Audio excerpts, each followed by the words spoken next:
current strings of a urban setting to our advantage.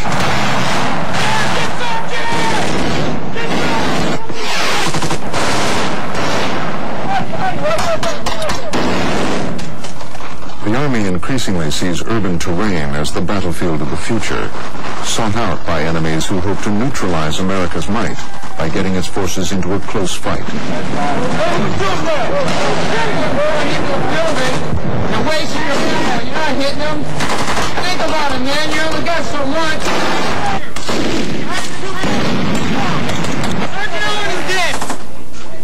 As the battle takes shape, the 82nd finds itself bogged down in house-to-house street fighting and taking heavy casualties.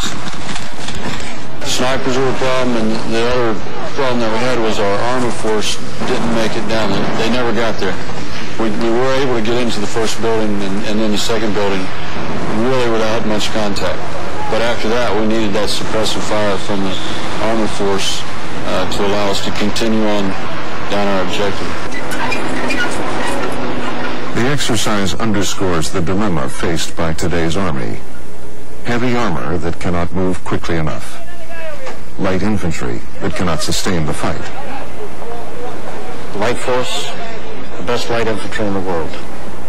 But if it goes hot, they lack the lethality and the survivability that our heavy forces have. And frankly, we need to do something about that.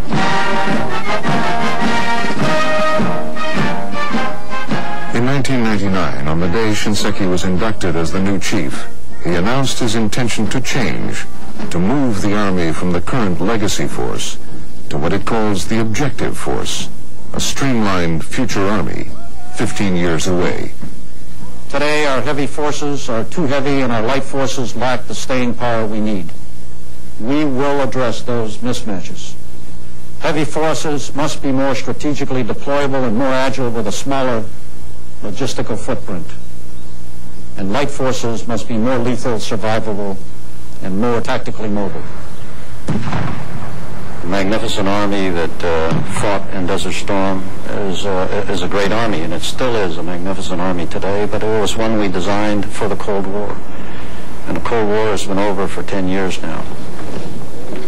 Ladies and gentlemen, it's my distinct honor and pleasure to introduce you to the Chief of Staff of the United States Army, General Major Casey Griffith. Sir? Within a few months of taking office, Shinseki had elaborated on his vision and began taking it to the troops, citing a weak link in the Army's fighting force. When Saddam crossed and rolled over Kuwait City and headed to the border, our reaction was to take a great brigade out of the 82nd Division, an airborne brigade, and put them into the desert. And the equation wasn't the one we would have defined. Heavy mech forces against light infantry, in the ground, on the desert, dug in, but unable to move tactically.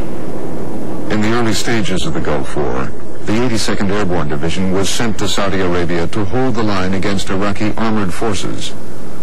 But it was without tanks or anti-tank weapons.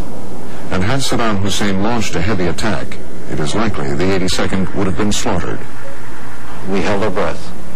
To this day, we are not quite sure why he stopped. But he did, and the 6 months that he chose to do nothing allowed us to get heavy force in. It is a situation that we have not rectified in the last 10 years.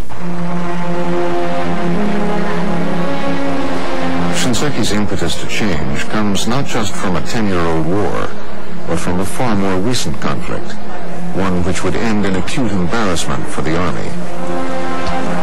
In 1999, Serbian ethnic cleansing against Muslim civilians in Kosovo prompted the U.S. and NATO to respond with an air war against Yugoslavia, hoping to cripple Serb forces without the use of ground troops. But from the start, bad weather and complex terrain hampered the bombing campaign. Allied Commander Wesley Clark urged use of the Army's most fearsome attack weapon, the Apache helicopter, in a mission called Task Force Hawk.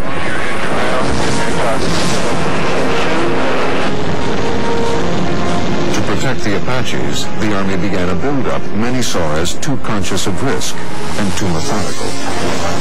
Denied airfields in Macedonia, the Army built its own in Albania, moving in 26,000 tons of equipment, 6,000 support troops, and tanks that would be too heavy for local roads. Everything was under mud. It's not unusual to see soldiers up to their thighs and hips waiting around, setting up that station. The Army made it very hard on itself because it couldn't get there very quickly. Once it got there, it was disorganized. It couldn't project relevant power in the way in which the Kosovo conflict demanded it. In Hawk's first training missions, 2 Apaches crashed into a hillside, and 2 pilots died. We found that the Army's attack helicopters, its premier weapons system, couldn't get there, couldn't sustain itself, couldn't protect itself, and oh, by the way, the aviators weren't properly trained for that kind of fight. It was a sad day for the Army.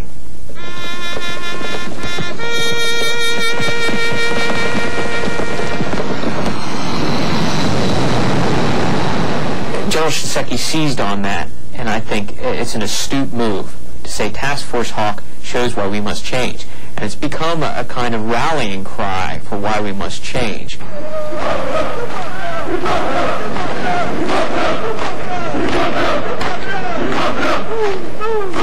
Spurred by the nagging lessons of Task Force Hawk and the Gulf War, Shinseki planted his flag at Fort Lewis, Washington, where he wants to start building toward the future objective force by mounting an interim force now. Shinseki wants to deploy these interim brigade combat teams of 5,000 men anywhere in the world in 96 hours. A division of 12,000 in 120 hours, and 5 divisions in 30 days. Go ahead and move now. U1 to Eagle, over. I got a lateral route to my right side, over. We will not have 6 months in the future. Let's not fool ourselves. Our potential enemies have studied the way we deploy. And what the next war needs is a force that can go into anywhere very quickly, doesn't need a big logistics tail, doesn't need a main airport, and can plunk themselves down and be combat ready upon arrival. That's what this brigade does, and that's what the future objective force will do as well. But what equipment will the future objective force need? 20 years from now, there will probably be no tankers like these at Fort Irwin's training center, and no M1 tanks for them to ride in.